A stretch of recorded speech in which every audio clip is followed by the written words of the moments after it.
Is AI actually generating any ROI? I had a colleague write a meta analysis of all of the reputable studies that have been done on that topic. And the answer is it depends who you ask. There are studies, research reports, white papers by AI vendors, consultants, and academics at this point. And you can see what their incentives are in each of their results. So if you go to calmitchell.tech and click Read Our Study, if you're a member of the site, then you should be able to download right here. It is free. You can sign up for free. So I'm going to download that and let's just check out the results of what we found. So here is the report. It was done by my colleague Maria and edited and reviewed by me. And the first thing that I want to discuss is the sources themselves. Like I said, there are incentives for each of these types of organizations conducting the studies. For example, vendors obviously want to sell AI products, and they have names like the radical ROI of Gen AI. Consultants, they tend to want you to think that there is potential for ROI in generative AI if you do it the right way. And of course, they will tell you the right way to do it for a fee. So you have things like the front runner's guide to scaling AI, how to get ROI. So it's a little bit more in the middle between vendors and academics. And of course, academics are the least biased in this regard. And we found one really great study from MIT. It's a pretty recent study called the Gen AI Divide. This is probably the best study that we covered. And they basically found that 95% of generative AI projects generate no value. That was what the actual unbiased organization that was looking for hard ROI numbers found. Whereas the vendors, Google Cloud, I believe, is the study that's citing almost 800% ROI on average. That might have been for early adopters, but just the numbers they put in front of you matter. And it was a really stark divide between the vendors and the academics. So let's get into it. The general structure of this report is introduction. There's a lot of AI hype and pressure to be an early adopter. And first, we're going to look at the evidence of high ROI from people like Google, IBM, Snowflake, the vendors. And then we're going to give it a reality check from the studies that we think took a more sober approach. Next, I'm going to cover what the studies said were drivers of success. So, what were the factors that made the high ROI more likely? And then, what are the barriers and risks to getting that ROI? Last, we're going to discuss ROI by sector and kind of business function. And importantly, I think ROI should be categorized by workflow as opposed to sector or industry. That's a bit of my own conclusion, and we will get to that towards the end. That's just my opinion. First two studies that I want to look at are from two of the biggest tech companies in the world, Snowflake and Google. So you can see here that Snowflake opens their global research report with enterprises are winning big with generative AI, and Google Cloud says that their customers are seeing a 727% ROI over 3 years with an 8-month payback. Really impressive numbers. So let's bring those up. And just right off the bat, when you open them, you can see Snowflake's title of the report is The Radical ROI of Gen AI. And Google, their subtitle is How Agents Are Unlocking the Next Wave of AI Driven Business Value. Right off the bat, these are not really academic studies. They're more marketing material, and they should be treated as such. Now, that's not a bad thing. They definitely put a lot of work into these studies, and there are some good takeaways, which is why we're discussing them. But I just wanted to show right away that right on the first slide, they're saying things like enterprises are winning big with generative AI, or the first slide with numbers on it. Google is kind of trying to generate FOMO by saying that early adopters are enjoying a significant advantage. So you just need to treat these reports as valuable, but you need to take them with a grain of salt.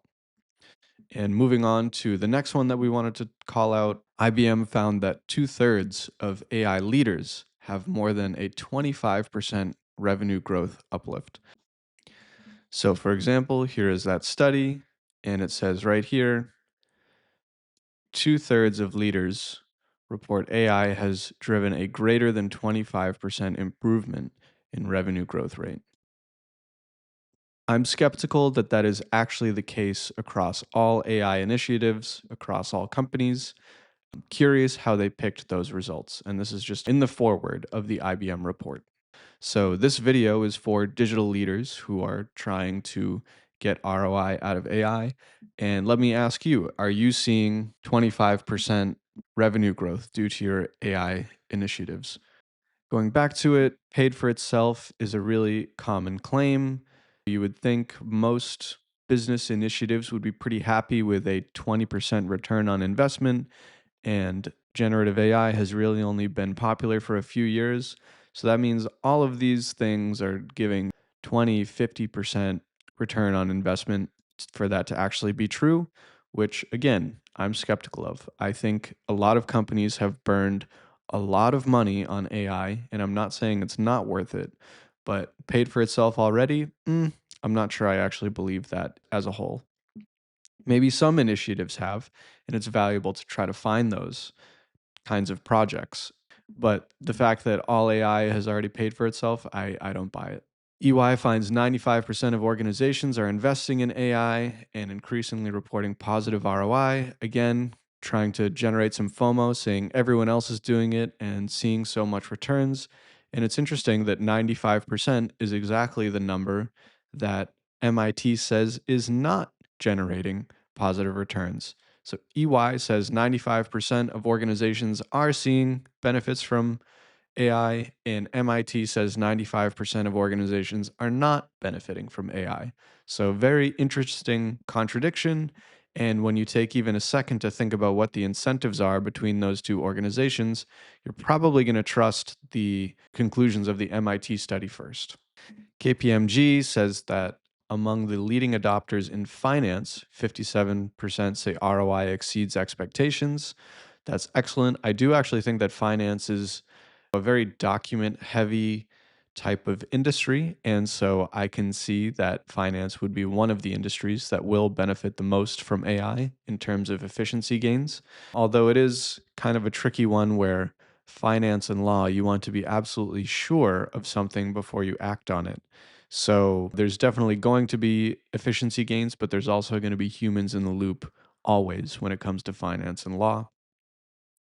And just a few others, Multiverse and Deloitte, they're basically just saying the same thing. Everyone is seeing ROI. Everything is great. Everything is amazing. But let's move on to the reality check. So I think the best report that we read was the MIT Generative AI study. And it's refreshing that the title is The Gen AI Divide. It's not hyping things up, it's just kind of a plain look at what are the actual results.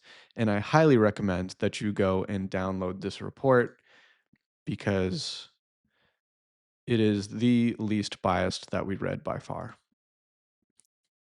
Our most important takeaway from the MIT study is that 95% of organizations have no measurable profit and loss impact despite heavy investment.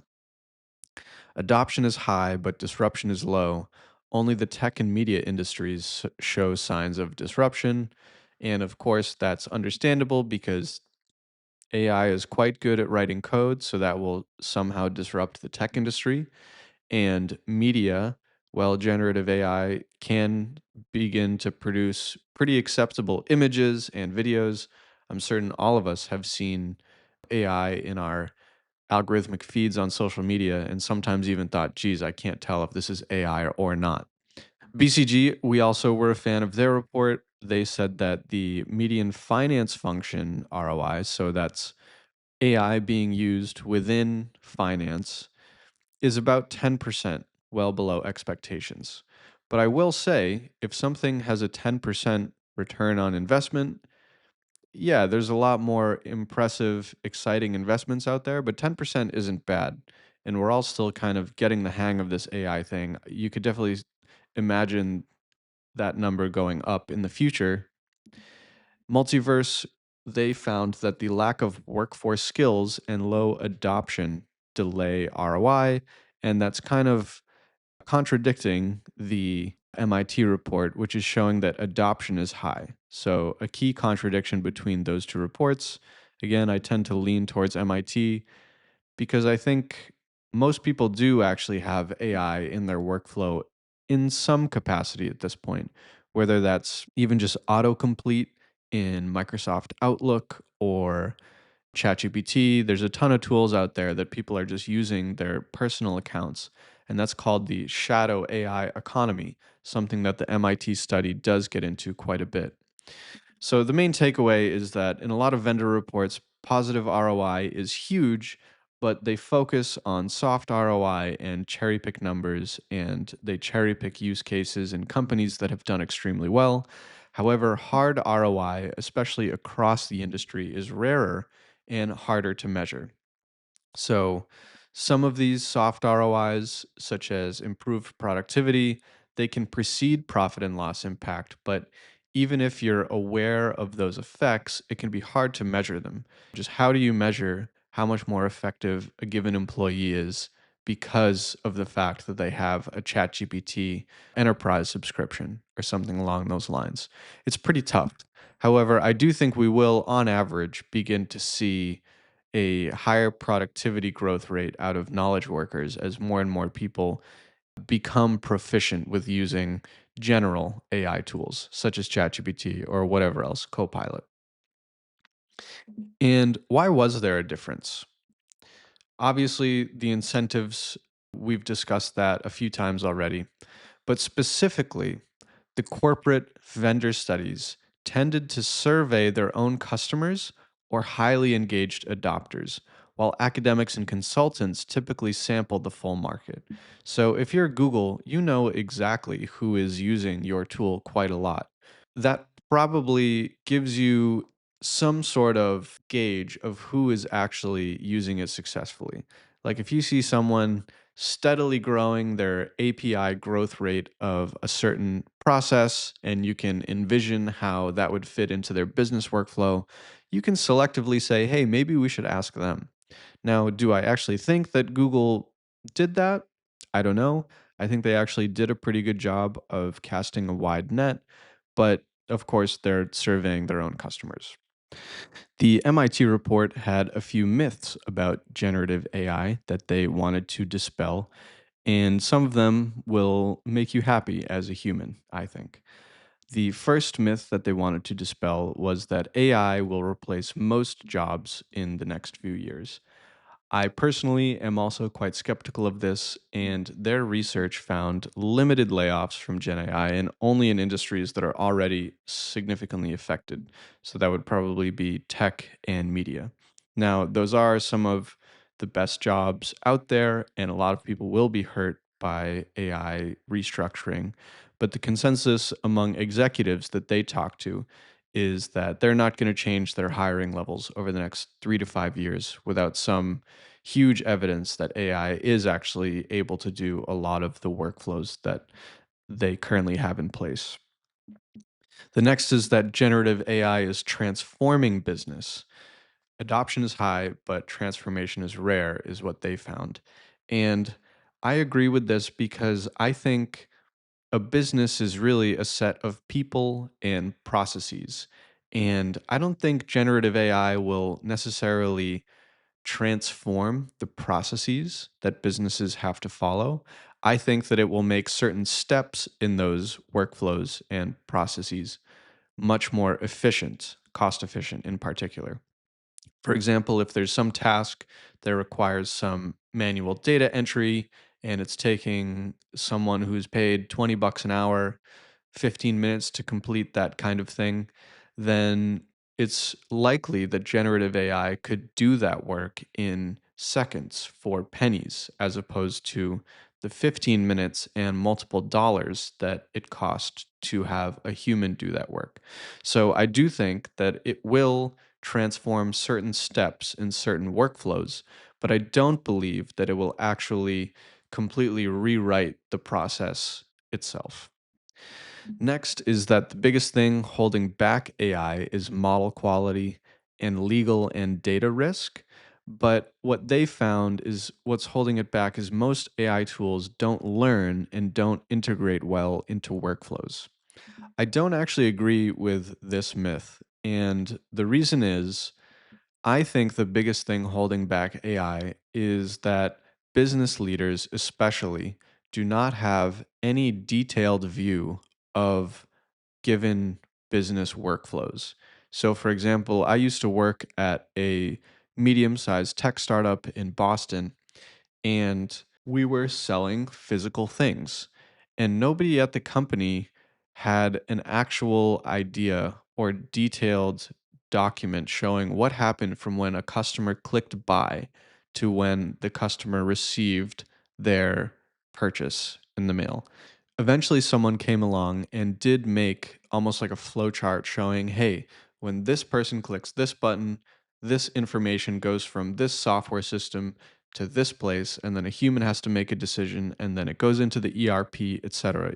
But there was like this 20-step process, including human in the loop, multiple IT systems, etc. And until that point, no one actually knew exactly what the process was. And how is AI supposed to make a workflow more efficient if no one even knows what the workflow is? So when they say that AI doesn't learn and it doesn't integrate well into workflows, I believe one of the key issues is that no one even knows what all of the workflows of a business are. A lot of big businesses, they don't even know what databases they have, or they don't even know what all the IT systems that they have. Shadow IT is a big issue.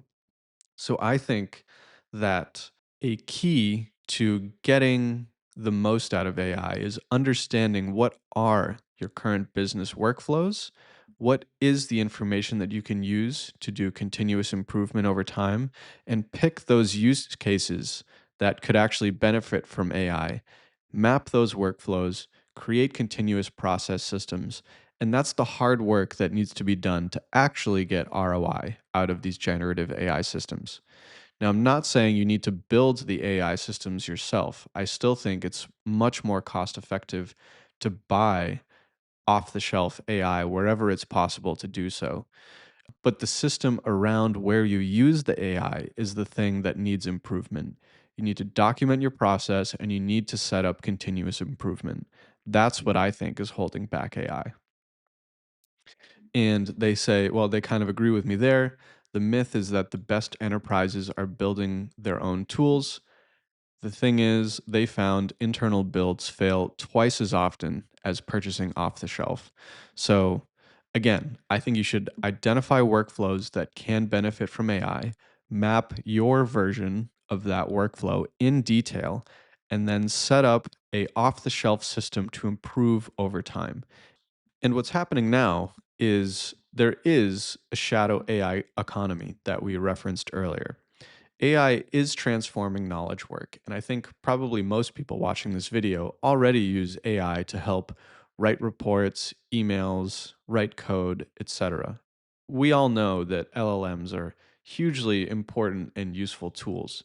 And if you don't give your employees those tools, they will find them on their own because humans are efficient and lazy a lot of the time. So their research uncovered a shadow AI economy where employees will use personal ChatGPT on their phone and other consumer tools to automate significant portions of their job without IT knowledge or approval. And that can be a real issue because let's say you're pulling out your phone to talk to ChatGPT and you're typing in things that you probably shouldn't. That can end up in model training. Whereas if you purchase ChatGPT Enterprise or ChatGPT Pro, you can automatically opt out of including your data in the training set for these tools. Next, we want to cover the drivers of success and the risks of generative AI. We found that a lot of the studies agree that you should start with business value and measurable KPIs, not just AI for the sake of being one of the first to adopt it, not just for the sake of being an innovator. And ideally, you want to identify related workflows that are independent enough for AI agents to handle individually and then chain them together over time. So This would start, like I said before, with identifying your business workflows and seeing if there is some critical path where most of it can be completed by an AI agent with a human in the loop for sanity checking in certain places. So you could imagine a customer support ticket where a chat comes in and an AI chatbot handles talking to the customer and then hands off some predetermined action to an agent who then goes and takes an action on your company's behalf, such as issuing a refund or something like this for a small ticket item. There's something that could be completed for a few cents by a team of AI agents. Whereas if you had humans in the loop, that's probably going to cost $10 to $20 to make a refund. So you need to identify those related workflows, such as fielding requests and issuing refunds that are independent but also related, where you can have AI agents that are handling both. And of course, you want to embed human in the loop mechanisms for big decisions. So, for example, if a refund exceeds $200, then maybe you want a human in the loop, or maybe $200 doesn't mean that much to you. And you found over time that the accuracy of the AI agent is good enough that it's not even worth it to have a human in the loop for something up to, say, $1,000. You really want to choose AI solutions that work in your existing workflows rather than adapting your workflow to an AI agent. So there's a lot of AI agents out there. There's a ton of AI vendors. I'm sure everyone who's watching this video is bombarded with AI hype and marketing saying, hey, if you just do things this way, it'll be so much better. Well, the studies that we researched found that it works much better if you just evaluate your existing process and find stuff that fits in that process. You're much more likely to actually get a project across the finish line and actually see ROI because you didn't need to take tons of time and pay lots of employee hours to make that process change. Another thing that I found to be almost excuse making is that 83% of EY respondents said AI adoption would be faster if they had a stronger data infrastructure. Now, I've been a data engineer for some time and I've done consulting for Fortune 500 companies, mid sized tech companies, all the way down to small companies. And I will tell you that nobody has an organized, strong data infrastructure. Every single organization just has tons of data everywhere and they don't know what to do with it. What the successful organizations do is they create little pockets of clean data excellence that they can rely on for certain use cases. For example, you do not need an enterprise data catalog to take the transcripts from customer support chatbots and use that to build an AI fine tuning dataset or RAG dataset. And it's okay for individual teams to start doing as good a job as they can on a given use case without first thinking about how it integrates into the greater data fabric or whatever your enterprise data architecture is. Now, that sounds like hearsay, but the reality is that that's pretty much what everyone else is doing. And if you don't adapt fast and be pragmatic about integrations later, then you just end up with analysis paralysis where you have a ton of architecture diagrams and a bunch of POCs that never went anywhere and never made anyone any money. You should really just enable a fast moving team to experiment with making particular workflows more efficient as opposed to saying, hey, this needs to be part of some top down enterprise wide strategy. I think it should be more bottom up, tiger team driven. If you see lightning, just try to catch it in a bottle as opposed to defining where lightning is supposed to strike. One thing that I do deeply agree with from the MIT report is that ROI is often highest in ignored functions like operations and finance. This goes back to the example I gave before of the tech company that I worked at, where we had some existing process in place for order fulfillment, which would fall under operations and kind of cross over into finance as well.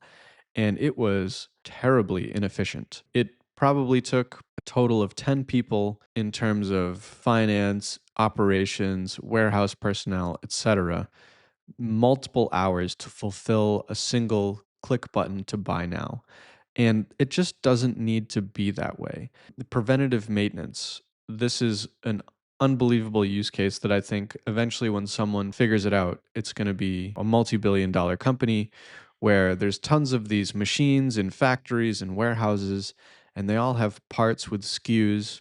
And if you just had a nice, clean data set and you can start from scratch, where you say, hey, this is when things fail, and you have some sort of AI that predicts when it's going to fail, I think that could be hugely beneficial.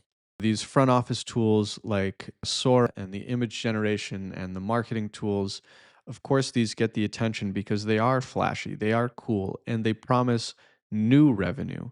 But I think that Gen AI and prediction ML will probably see more ROI in the operations and finance side, the back office side. So, those are the drivers of success. And there are also a lot of common barriers and risks that were mentioned. Data quality and integration was Snowflake's enemy number one. And I think this is a bit self serving because Snowflake, their core product is a structured data warehouse. So they're basically saying you need to get data into a nice, clean format. And while I don't disagree with that, I don't think you need structured data to start. I think you need a system to build structured data over time. So let's say you start with a bunch of unstructured data, and over time, through each iteration of a workflow that you're trying to automate, you build your structured data set. I think that's fine. You don't need to start with a beautiful structured data set. And measurement gaps, less than half of finance executives can even quantify the ROI.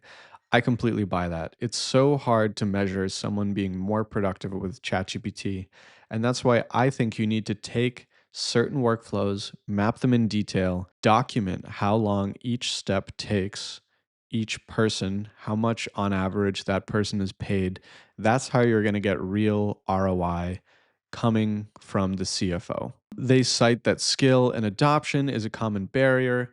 I think employees frequently are beating down the doors to use their own personal AI tools to help them automate their own work. But of course, they're not beating down the doors to use the new AI tool that's going to take their job. I think that that is the skill and adoption risk, is that people are going to obstruct any initiative that they see as threatening their livelihood, which of course is understandable. And of course, organizational drag. That's a really nice way of saying that big companies are slow and they don't change very well. From that same study, they noted where ROI is particularly weak or where POCs most often don't launch. And their first note is that sales and marketing absorbs about half of Gen AI budgets. And that makes sense because these are the profit centers for your business. And everyone wants to use AI to grow revenue.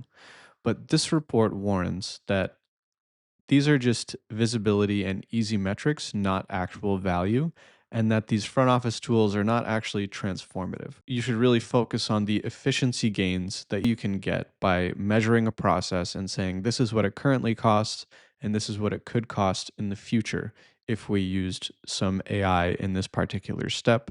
Whereas the sales and marketing, this is where most of the money is going, but we're still not seeing that much value. They also caution that complex, deeply customized internal logic, so these are big, complex AI tools that orchestrate workflows themselves, they frequently hit adoption friction and don't actually catch on. So just imagine that you have some existing workflow, it's working well, everyone is happy that they have a job doing this existing workflow, and you bring in some new tool that's supposed to do the whole thing for you, and it doesn't quite work because it's kind of buggy and nobody really wants it anyways because it's going to take away their job. That's going to hit big time adoption friction. These tools need to be set up in a way that they can learn or adapt to the workflow. So if you're just basically using an API call to ChatGPT with some static prompting and you're not learning and instructing it about edge cases that can happen over time, then those things, they might look good for a demo, but they won't actually be reliable enough to replace the step that was being completed by a human. There are some contradictions. MIT claims that what's holding back success most is that AI tools don't learn and integrate, while most other studies report that data quality and lack of talent is the biggest drawback. I absolutely agree with MIT here. I think the problem is that companies and managers in particular are not doing the hard work of finding the workflows that can be automated and selecting tools that will fit well into their existing workflow. I don't think data quality and lack of talent is the biggest drawback. McKinsey says that organizations are experiencing headcount decrease, and MIT states that layoffs due to AI is limited, only industries that are already heavily affected. I found this chart really interesting. The respondents most often predict that Gen AI will lead to decreased headcount in service operations and supply chain management. I definitely agree with that. I think those back office roles are the things that will take a hit first. So, this chart shows expected change in business functions' number of employees as a result of Gen AI use in the next 3 years. I find the most interesting thing increase by 20%. I'm just wondering what executive thinks that their service operations staff is going to increase by 20% due to AI. I find that quite counterintuitive. I could see someone saying no change because they just don't believe in AI, but why would it possibly increase? Next is ROI by sector. I don't think ROI by sector is really a helpful metric because the real ROI is in replacing workflows. And a lot of these industries have similar workflows. It's just that they deliver some different thing in the end. So, financial services, they will have some sort of operations team that delivers end products to customers just the same way that technology does. And some of those workflows will overlap. The thing is that the workflow is different for every single company. So, really, it should be ROI by use case and how you fulfill that particular use case. We did report on the ROI range that these studies gave, and you can see that here, which sources we used and what the range was, and down to conclusions. Basically, positive ROI is achievable but not guaranteed, especially if you listen to someone like MIT. An issue is that I do think there's already soft value being found in AI tools. It's just really hard to measure that. In terms of hard ROI, I think we're not seeing anything because management has not yet done that detailed workflow mapping that needs to be done and also created KPIs that can effectively measure those workflow changes. Structured clean data, data infrastructure, a skilled label, and support from C level are crucial. That is their conclusion, not my own. And my own conclusion is that, again, that detailed mapping of business processes, workflows, and finding specific steps where AI automation can do things like reduce customer churn, reduce labor and maintenance costs, and possibly drive revenue growth through marketing personalizations and recommendation systems. I think this is where you're actually going to be able to measure hard ROI. And that wraps up my report on the meta analysis made by my colleague Maria. Again, if you want to get that report, go to calmitchell.tech, and it is currently on the front page to read our study. If not, you can just go to the URL that's shown in my address bar right now, calmitchell.tech/is AI showing any ROI. Thanks so much for watching.